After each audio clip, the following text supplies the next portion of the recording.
Hello everyone, welcome back to Facebook Marketing, Mark 9050.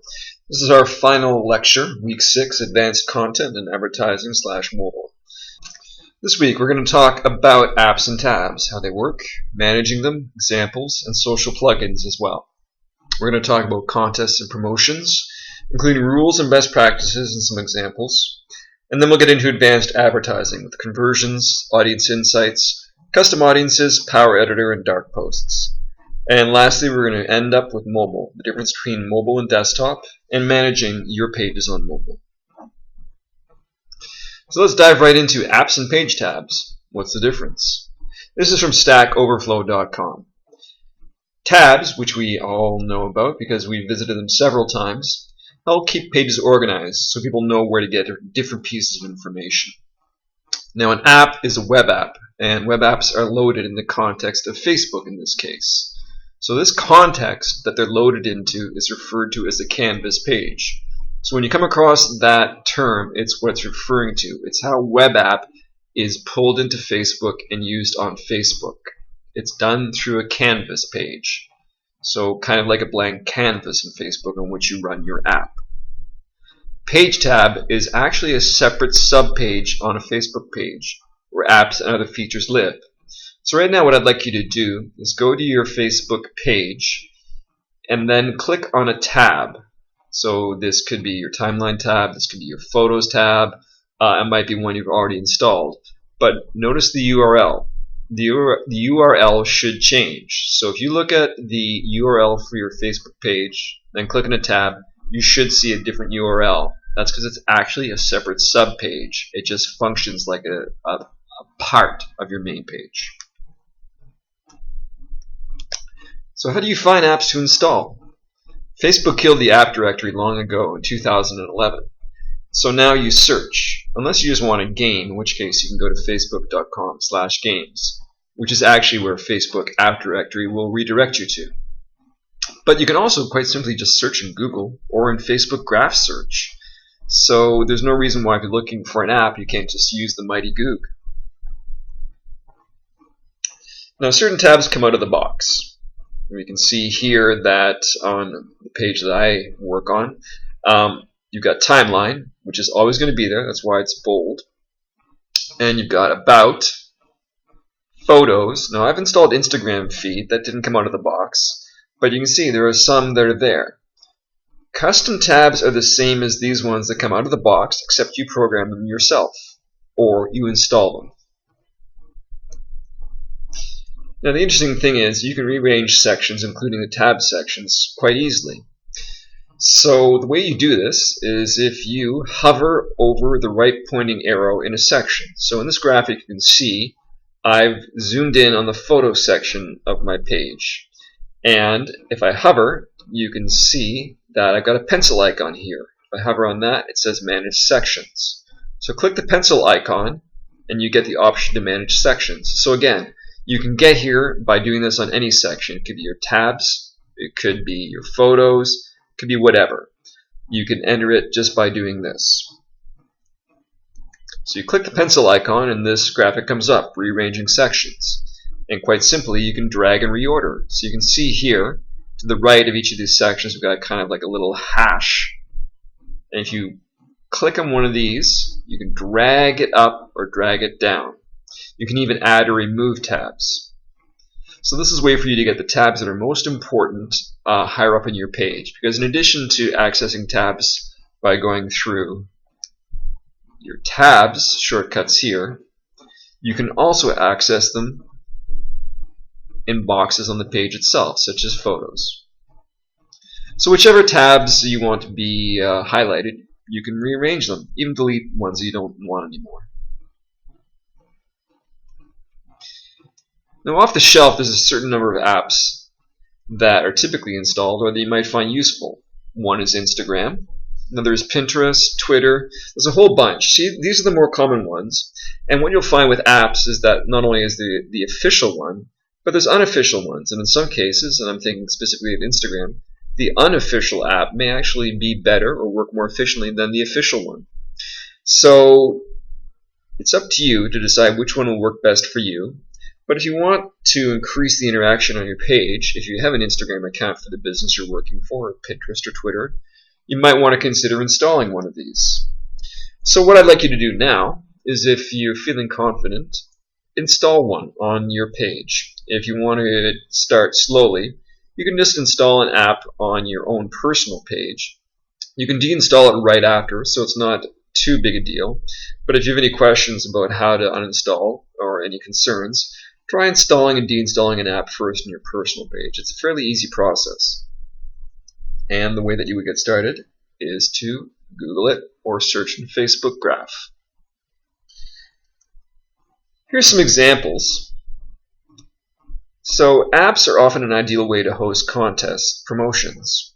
So because, and we're going to see this later in the presentation, there's a fair amount of rules and regulations you need to observe when you're doing a promotion or a contest on Facebook. Sometimes a page tab app is a great place to dump all the information. So that's why you often see apps host contests or promotions. Way back in the day, you actually had to host your contest or promotion in an app. You didn't have a choice. Now you can just run your contest promotion in the timeline. It's not that restrictive. But it's still maybe useful to you, so you put all the fine print and all the mechanism for entering in your app as opposed to having it in the timeline in a page post, for example.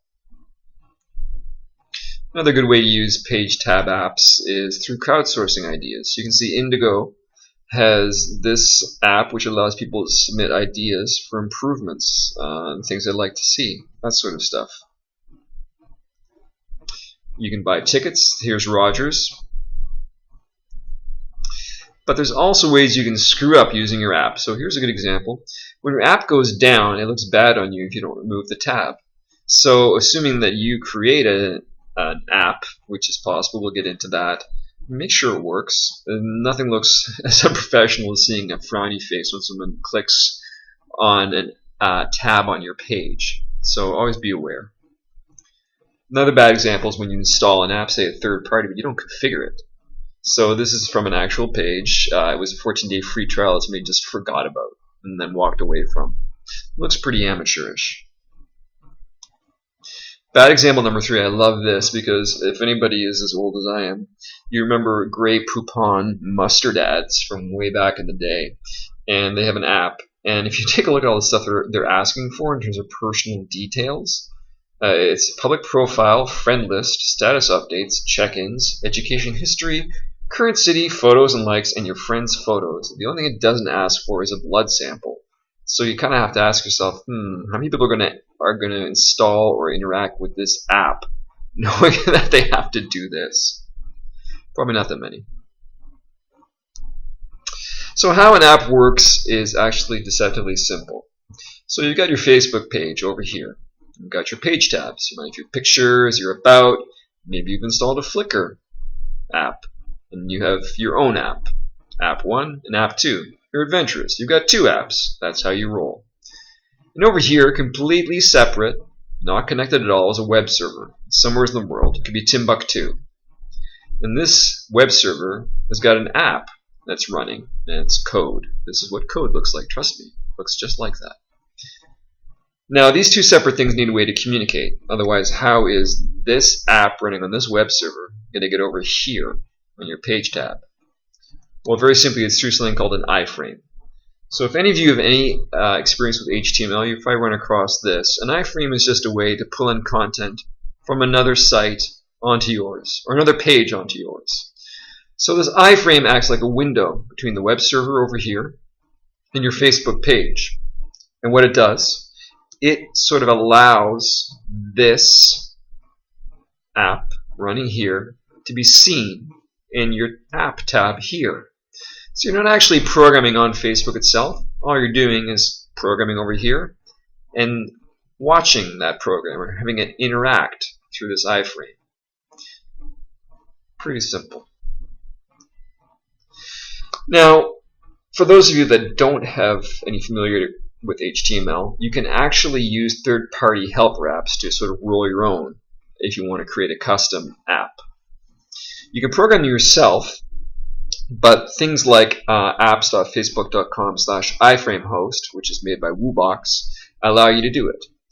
They're a helper app. They'll provide a nice interface for you to create some HTML. It's going to be mostly static HTML. We're not talking about creating an amazing program here, but it's definitely a step up. Now, you have to pay to remove Woobox branding or just about any other branding, but it's an easy way to create basic static apps if you're not comfortable with HTML. And there's other similar platforms besides Woobox. This is just one example.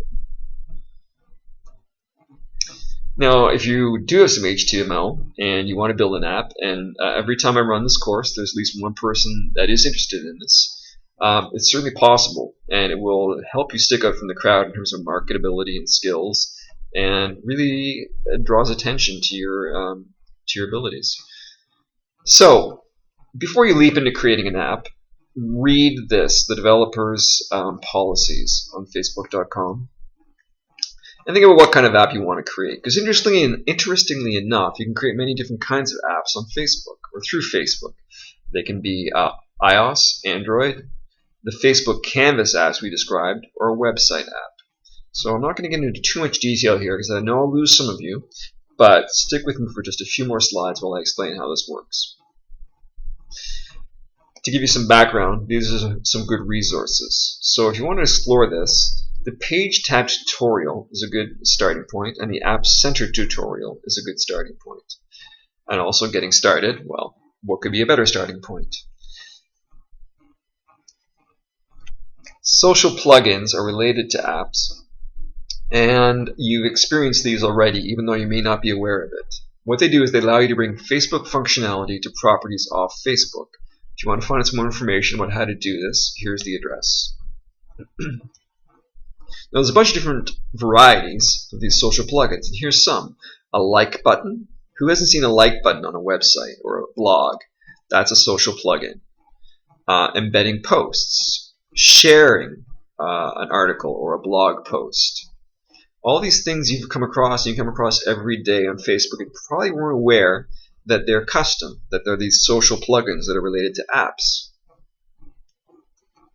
So here's one example of a social plugin where I liked a story on TechCrunch using a Facebook plugin.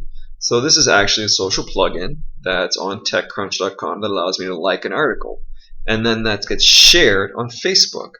So Facebook is constantly looking for new ways to create stories that appear on the network that get shown to your friends.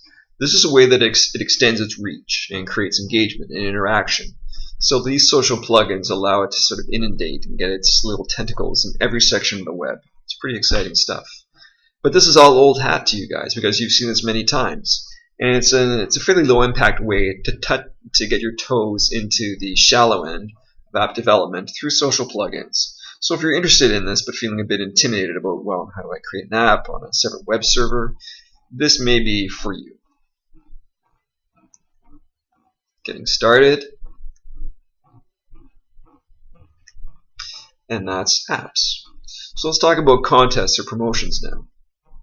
Now, I've talked to you in the past about Facebook's do what I say and not what I do approach to life, where, for example, with the amount of text that can appear on an ad, what they say 20% isn't always what they enforce. So you've probably seen yourself, you can get away with more than 20% text on an ad in a lot of cases.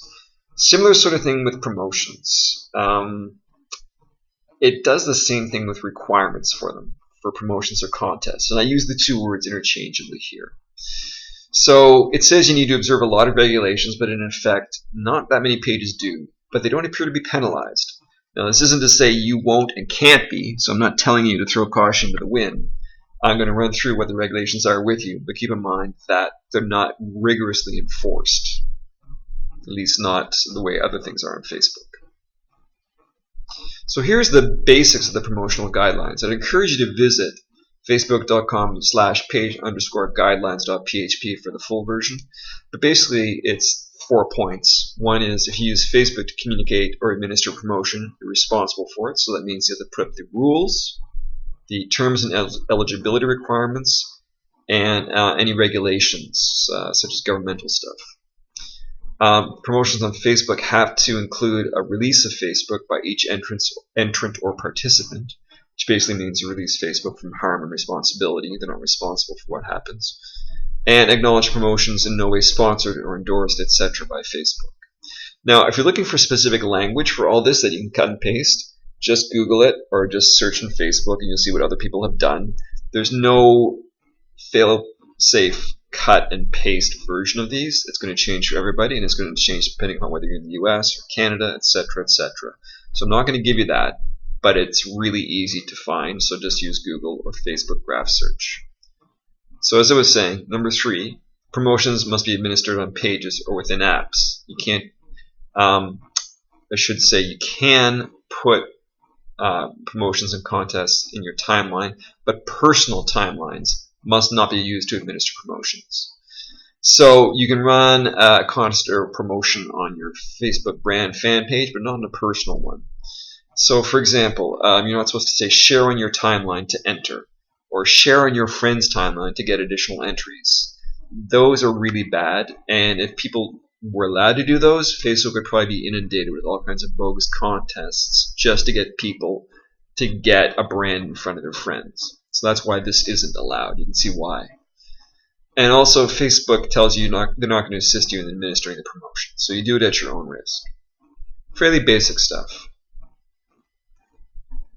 So here's some acceptable actions for how to engage in a contest. You can ask users to enter by posting a photo on your brand page or in the comments on your post, and then select a winner based on which entry has the most likes, so you can get people to like it. It's a great way to get eyes on your page. You can get them to answer a question and pick the first correct response. You can enter via message to your page, post on your page, or with a comment or a like on a post. Or a random draw. Most kinds of likes and comments are allowed. Unacceptable actions. Tagging or encouraging people to tag themselves in content they're not actually depicted in. This is a no-no. Administering a promotion on a personal timeline, we mentioned. And here's a gotcha, here's a watch out. Users can edit their comments in Facebook. It wasn't always the case. Back in the day, you couldn't edit something once you posted it. So you can't know if an answer to a contest entry in the comments was correct when it was originally entered, or if the user entered it, saw what the correct answer was because someone entered it later, and then revised theirs. So you might see that their entry was revised, but you have no way of going back and seeing what the original was. So you can't call them out. You can't say, hey, you changed your entry to the correct answer, because you won't see the original. So this is why asking people to enter with their comments, if there's a right or wrong answer, might be a bit dicey. Also, you're supposed to notify winners through Facebook. So this means that people either have to be monitoring actively to find out who the winner is, or you need a way to capture their email addresses. So be aware and think ahead as to how you're going to contact these people once they've won. And finally, you have to do more than just like a page or check in on it to enter a contest. That's not allowed.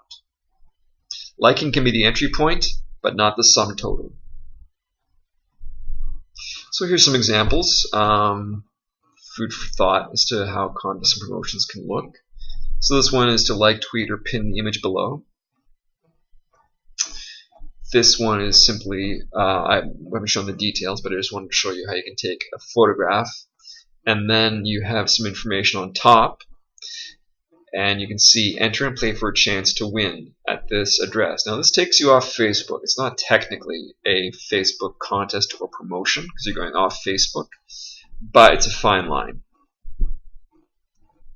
Here's another example, and this one I like because they've modified it to say this contest is now closed. This is important because you don't want somebody coming across an old post and thinking that there's an active contest when there's not. So you can edit post to let people know the contest is over, and also do another post, a discrete separate one, to let them know it's done. But don't leave people hanging or guessing because it'll just piss them off. Confusion is bad. Some more examples of good contests, some food for thought. And if you just Google, or again, Facebook graph search, you'll come up with more. So let's talk about advanced ads now, getting into some really cool stuff. I'm going to talk about conversions, pixels, dark posts, custom audiences, and Power Editor. Now, if you've never done an ad, you're not going to be able to do this because you're going to need access to the Ads Manager, which is what you see here. I've just screen captured the different things. So you can see we've got audience insights, conversion tracking, Power Editor, audiences, all that. So conversions. Conversion is an action that a person takes on your website, like checking out, registering, adding something to a shopping cart, signing up for an email an email newsletter, things like that. Virtually any page on your website can represent a conversion. And you can create and add the conversion tracking code that allows you to track these in Facebook on any page of your website. Now, the archetypal example of this is a checkout. So if you wanted to find out, I'm running some Facebook ads, but are they really worth it? Are they getting any pickup? What's it contributing to my bottom line? What's the return on investment? Well, it's great to be able to say we had so many clicks. It's great to be able to say we had so much cost per click or click-through rate. But really, that's not paying anybody's bills. What's paying people's bills is the cash register ringing. So if you want to find out how much these ads contributed to your bottom line, you can see how many people went to your online store from the ad, but you won't know how many people actually bought stuff after going to the online store from your ad. This is where a conversion pixel helps, because you can put the pixel on your checkout page so that it only fires once somebody has made a purchase. So you know so much traffic went to your website from your Facebook ad and then went through and made a purchase. That's really bottom line information that's valuable. And it's a really good example of how conversion pixels can help and help legitimize what you're doing on social media with the powers that be. So as I mentioned, they require a pixel. It's a bit of a misnomer because it's not really a pixel. It's basically JavaScript, a piece of code. So it's HTML/JavaScript code that your web designer has to enter on the page in question on your site. So for example, if you're trying to measure how many people checked out of your online store after seeing your Facebook ad, you would go to the checkout page, or your web designer would, and you would enter code on the page in question. So here's one example. I've X'd out all the identifiable information with asterisks. But this is basically what the code looks like that's going to be pasted on the page. Facebook gives you this code. It generates it when you create a conversion pixel. And then those conversions are visible in the reports section. So you can see in your reports, along with all the other stuff you're used to, like CPM and cost per click, website conversions. So you can find out how many conversions actually happened for that ad. If you know how much you spent on that ad, you know how much it costs when somebody sees that ad for them to check out. You can start doing some math and finding out exactly what kind of bang for your buck you're getting with your ads. Now, if you're not selling something, you have to be able to apply some kind of value to a conversion. So if you're a nonprofit and you want to find out, well, how much does it cost for us to get a sign up for our newsletter, you just have to figure out how much that's worth to you, really. And then you can do the same kind of math. So it doesn't actually have to be a checkout. That's just a really easy example. So audience insights. We saw that as one of the options in your ads manager. They allow you to find out what your audience is interested in. So it's a way to sort of demography them, find out more information about them. Helps with targeting ads, helps with finding out what kind of content resonates with them. It's getting to know them. So here's an example. If we go into our audience insights, and you guys can all follow along on Facebook as I do this. As you know, it's not really a great idea for me to demo this live because of things like lag that happen and also confidentiality issues. So I've done screen caps, but you can follow along as we do this.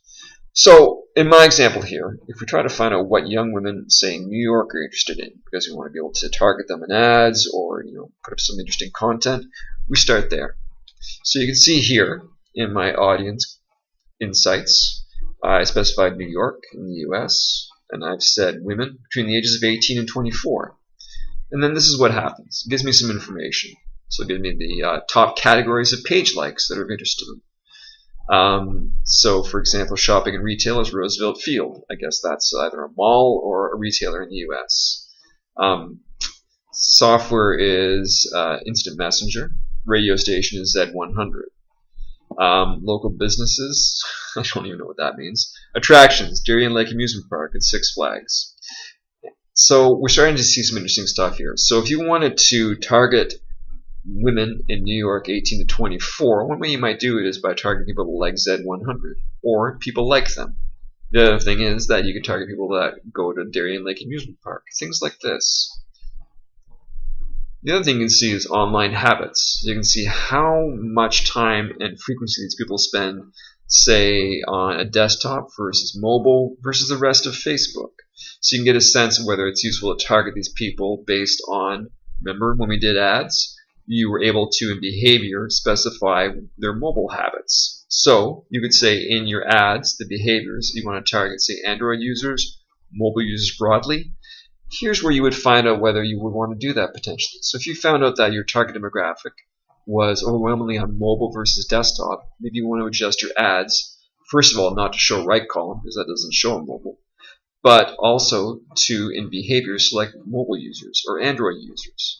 So you can see Facebook creates this whole ecosystem where you can find more information in one section of it to help you refine another. Now, some of these audience insights are only available in the US, such as household and purchase, but the rest of them are all available in Canada. Now, audiences, I've done two screen caps here. One you can see in the top right allows you to choose the kind of audience you're creating here. There's three types: custom audience, lookalike audience, and saved target group. So a custom audience is when you want to create, say, a customer list or website traffic or app activity and target that. So the customer list is basically when you match, or Facebook matches, emails, phone numbers, IDs anonymously of a list you provide. Website traffic is when they create a list of people who visit your website or view specific web pages, so you can target them in Facebook. A lookalike audience is when, say, you're running an ad and you've exhausted an audience. You'd like to get more people like them, but you don't know how to do it. So you could take a look at that audience that you targeted originally and say, okay, so we targeted 18 to 24-year-olds. We could target 16 to 18 next. Or you could say, well, we target people that are interested in, say, purses. Why don't we see if we can target people that like footwear a lot next time? They're into fashion. You could do all this thinking, or you could let Facebook do it for you. So that's what a lookalike audience attempts to do, is to reach people who are similar to an audience you've already identified. Let's take a look here. And this is where you would enter custom audience and also, I believe, lookalike. Power Editor is probably the most complex part of what we're going to discuss here today. And it's a complex part of advertising, but if you're really interested in Facebook advertising, this is where the rubber hits the road, and it gives you tremendous power, hence the name. So this is a quick look at what the interface in Power Editor looks like. Now, Power Editor allows you to do something called a dark post, when you want to create an ad as a post from your page, but you don't want it to be seen by your audience on the page. So, as you know, you can take content and you can turn it into an ad on Facebook.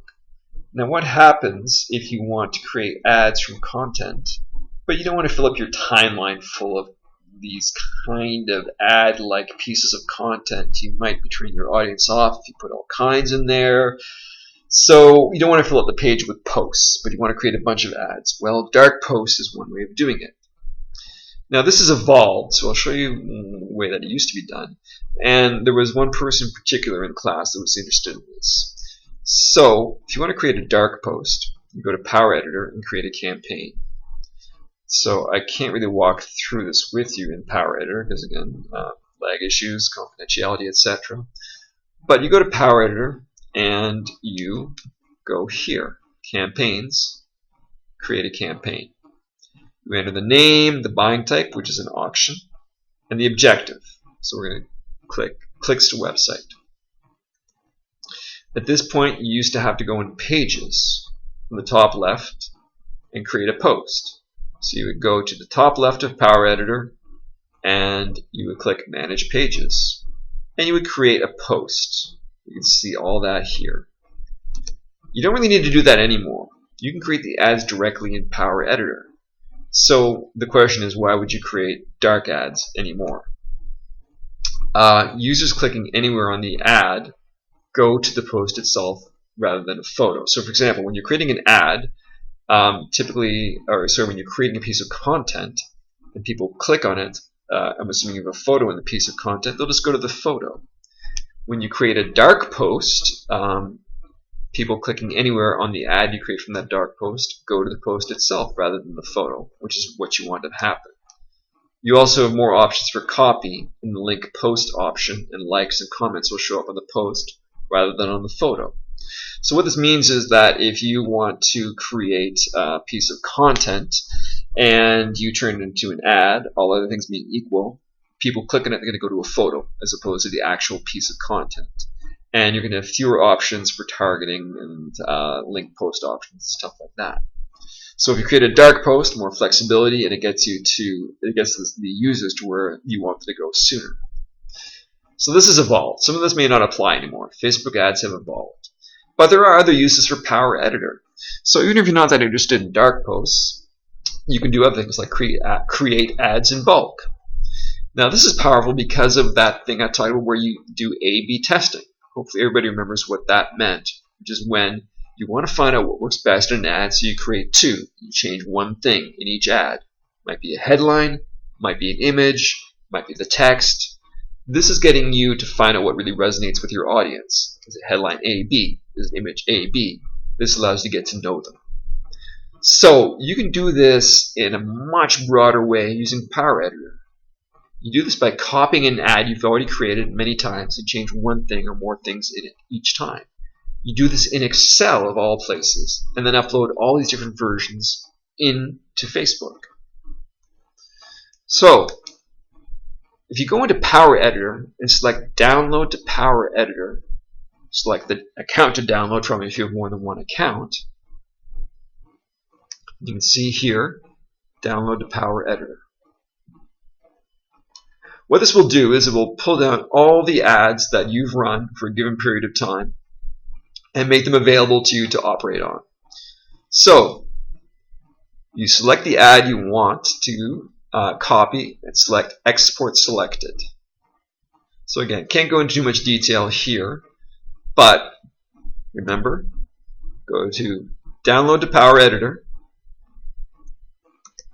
and then select the ad from all the ads that come up. So it's going to download all the ads that you've run in your account for the selected period of time, and then you get to select whatever ones you want to operate on. So this basically, once you hit Export Selected, gives you an Excel spreadsheet like the one below. So you can see I've copied and pasted rows from the spreadsheet that comes up. You can paste these details into the Excel template Facebook provides.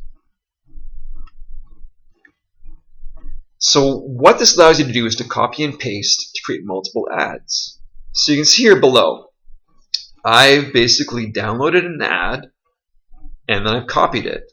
I've given each one a different name for its ad set, and in this one I'm comparing men versus women, women 18 to 24, women 25 to 39, women to 40 to 64. I could specify as different cities, different countries, all kinds of information. All the stuff you normally have access to when you're creating an ad as far as targeting goes, budget, time, etc., is available to you in Power Editor in this Excel format. So you can see, if you can copy and paste a row in Excel, you can create a new ad. When you create that new ad, you can tweak it. So it's men versus women, Toronto versus Ottawa, millennials versus boomers. So you can modify your ad very quickly for different audiences. You can change the text, the image, etc. Once that's done, you upload the ads the same way you downloaded them. Instant split testing. So that is a lot of information and very technical. Here's where you have to take a breath. Breathe with me, in, out. Everything's okay. Zen. Let's finish today by talking about mobile a little bit. So, Facebook has over 1 billion mobile users. It's pretty hard to ignore and pretty hard to walk away from. And we know that the younger demographic there is, the more likely they are to interact with Facebook exclusively through mobile. So more and more, this is essential for you as marketers. We're going to talk about your page on mobile, managing your page on mobile, and managing your advertisements on mobile. So top differences. On mobile, there's no right column. So we talked about this before, but when you're creating an ad, the right column only really appears on desktop and laptop, not on mobile. You can check in, can't really do that on a desktop or laptop. Reviews are prominent and previewable. Location is prominent, and videos are prominent, much more than a desktop or laptop. So here's what a page looks like on mobile, and at this point I'd like all of you to open up your devices and follow along with me. First thing we're going to do is just pick a page that's not yours. So I don't want you to go into your page. I want you to pause the presentation if necessary and pull up a page for anybody else that you're not managing. Doesn't matter what. So do that now and then come back.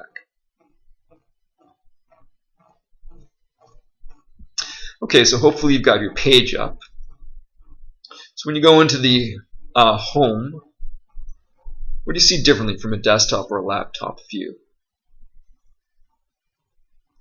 First difference is a location or a map if they have a location entered. So if we go down, cursor down, you can see videos are prominent in a way that they aren't, or not as much, on a desktop or laptop. Also, photos give you a preview that doesn't exist on mobile laptop in the same way. So we're seeing a much richer visual layer here on the mobile device. If you keep going, that's when you start hitting your posts. Now reviews are interesting. So if you have a location, you'll have reviews. It has to be a physical address though. And if you do have one, reviews will be prominent. So you can see here University of Toronto Scarborough has reviews front and center. Now as you can start to see from here, reviews may not be positive. You can't delete unflattering reviews, unfortunately. The only way you can do it is to remove your location details, basically where you are on a map, because reviews are tied to a physical location. Now the good news is you can sort of push negative reviews down if you can get other people to leave positive reviews on top of them. So these are most current first. So because of that, if there's a spate of negative reviews, if you have advocates in the community or people you know that can leave positive ones, they will start to push these negative ones down. And that's really the only way to deal with it, short of removing your physical location in Facebook. So let's take a look at your page on mobile. So right now, and again, pause the presentation if necessary, let's go to your own page, the one that you manage. So remember, what you see is different from what everyone else sees since you're an admin. So for example, you see likes, boost suggestions. If you go down a little bit further, you can see about and photos, similar to what a user might. And then at page 3 here, you can see the number of people reached. So they're giving you some insights right underneath the post and the ability to boost it, because they love when you spend money on them. Thank you, Zuckerberg. Now, here's where I'd like you to do some downloading. If you go into your device, whether that's iOS or Android, and you do a search either on the Android market or in the App Store, look for either Pages or Facebook Pages.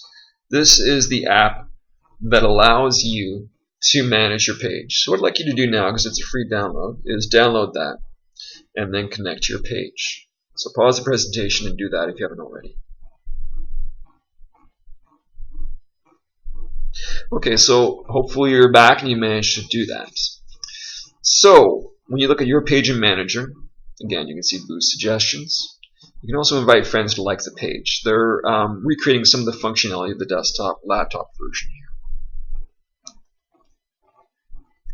They will also tell you again your reach and the boost opportunity, but you can see down below here you have more options.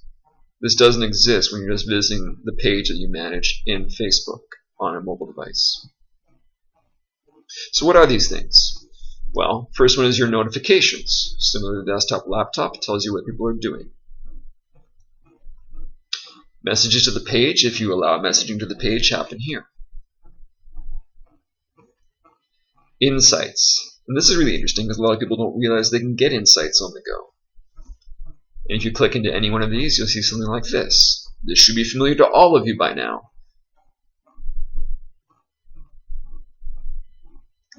And in the other section, you have some other things you can do, such as scheduling posts, settings, etc., etc.